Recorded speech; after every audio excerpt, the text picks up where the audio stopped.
አንድ አምላክ በሚሆን በአብ በወልድ በመንፈስ ቅዱስ ስም ኅዳር 17 በዚች ቀን ታላቅና ክቡር የሆነ የዓለም ሁሉ መምህር የቁስጥንጥንያ ሊቀ ጳጳሳት የዮሐንስ አፈወርቅ ሥጋው የፈለሰበት ነው። ይህ እንዲህ ነው። መበለቲቱን ቦታ በግፍ ነጥቃታለችና እርሱም እንድትመልስላት ቢያዛት ስላልሰማችው ስለ መበለቲቱ ቦታ ቅዱስ ዮሐንስ ንግሥት አውዶክስያን በዋገዛት ጊዜ በእርሱ ላይ ተቆጣች። ሰይጣንም በልቧ አደረና ስለ ክፉ ስራቸውና ስለ በደላቸው ጉዞ የለያቸውን ኤጲስቆጶሳት በእርሱ ላይ ሰበሰበች። እነርሱ ስለመሰደዱ ከእርሷ ጋር ተስማምተው አንድራኮስ ወደምትባል ደሴት አጋዘችው። በዚያም ጥቂት ዓመት ኖሮ ወደ መንበረ ሲመቱ ተመለሰ። ከዚህም በኋላ ዳግመኛ መናፍቃን የሆኑ ኤጲስቆጶሳት ሰበሰበችና ወደ አርማንያ አጋዙት። ከዚያም በረሃ ወደ ሆነ ሩቅ ሀገር ሰደዱትና በዚያ አረፈ።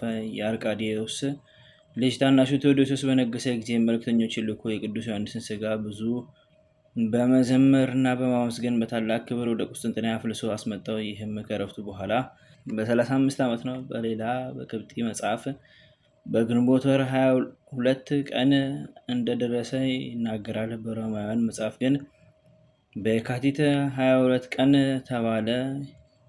የዕንቁ ፈርጾች ባሉት የእብነ በረድ ሳጥን ውስጥ አድርገው ወደ ቤተ መቅደስ አስገቡት። ከሥጋውም ታላቅ የሆኑ ድንቆች ተአምራቶች ተገለጡ። ሁለተኛም የእስክንድርያ ግጻዌ የአገረ ቅፍጥ ኤጲስቆጶስ አባ ዮሐንስ የጻፈው ግጻዌ የመለካውያንም ግጻዌ በዚች በኅዳር 17 ቀን ቅዱስ ዮሐንስ አፈወርቅ እንዳረፈባት ተባበሩ። ሁለተኛም ደግሞ የመለካውያን ግጻዌ ዮሐንስ አፈወርቅ አይሉል በሚባል ወር በ14 እንዳረፈ ይናገራል። ይህም በመሬታችን በመስቀሉ በዓል መስከረም 17 ነው።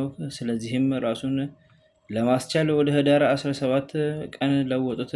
የቀደሙ መጻሕፍት ግን ዕረፍቱን ግንቦት 12 ቀን እንደሆነ ያወሳሉ። ለእግዚአብሔር ምስጋና ይሁን፣ እኛንም በዚህ በከበረ አባት ጸሎት ይማረን፣ በረከቱም ከኛ ጋር ትኑር ለዘላለሙ አሜን።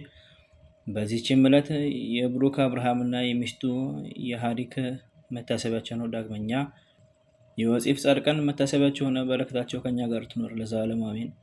በዚህችም ዕለት ዳግመኛ ለማስተማር የጠራ የአበምኔቱ የአባ ሲኖዳ መታሰቢያ ነው። በረከቱ ከኛ ጋር ትኑር ለዘላለሙ አሜን። አንድ አምላክ በሚሆን በአብ በወልድ በመንፈስ ቅዱስ ስም ኅዳር 18 በዚች ቀን ቅዱሳት ደናግል አጥራስስና ዮና በሰማዕትነት አረፉ። ዘአቅረብኩ ማሕሌተ ዘኪረ አእላፈ እምለተጸምዱከ ዘልፈ እለላነብብ ተወከፍ ዘኔቴ መጽሐፈ እንተርእሰከ እግዚኦ ጸሪቀ መሎት ወኩፈ ምላቡ ብሉዓን ዘተርፈ ነቢያት ቅዱሳን ሐዋርያት ሰባክያን ሰማዕታት ወጻድቃን ደናግል አዲ ወመነኮሳት ሄራን ባርኮ ጉባኤ ዛቲ መካን እስከ ረገይ ሊቅ ወንዑስ ሕፃን ለተጻፈው በከርታስ ወለዘጻፈውን ዘደርስ ወለዘአንቦስ ተርጉሞ ዘአዲስ ወለሰማ ቃሉ በስናፍስ ጸሎተሙ ማርያም አራይገተ ኩሎም ባስቡሬ ማረን ኢየሱስ ክርስቶስ በቅዱሳኑ ጸሎት ጠብቀን፣ በረከታቸውን ከኛ ጋር ትኖር። ኦ አምላክነ በከመ ንትቀ ወአኮ በከመ መሰነ አቡነ ዘበሰማያት